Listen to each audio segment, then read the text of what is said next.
We began this journey in the depths of winter nearly 2 years ago on the steps of the old state capitol in Springfield, Illinois. I knew that the size of our challenges had outgrown the smallness of our politics.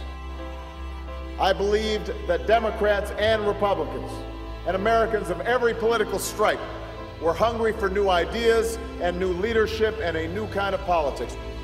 21 months later, we've come so far.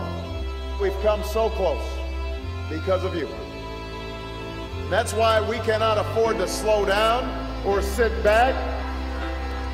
We cannot let up for 1 day or 1 minute or 1 second in this last week. Not now, not when there's so much at stake. I ask of you what's been asked of Americans throughout our history.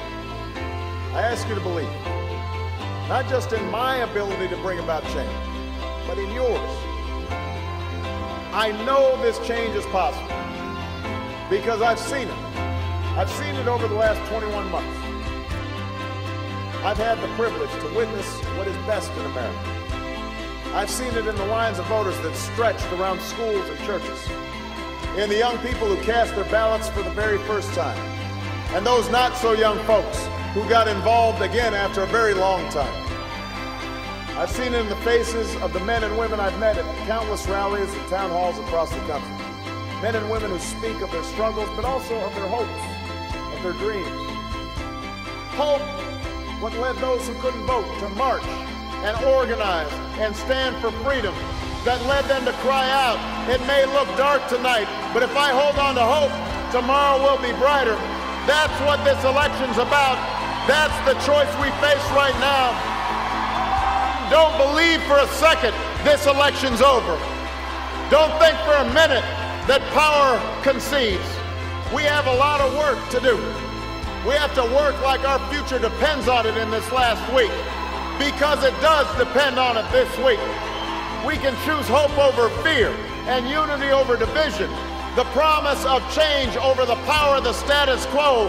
We can come together as one nation and one people and once more choose our better history.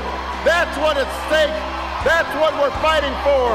And if in this last week you'll knock on some doors for me and make some calls for me and talk to your neighbors and convince your friends, if you'll stand with me and fight with me and give me your vote, then I promise you, we will win this general election, and together we'll change this country and we will change the world.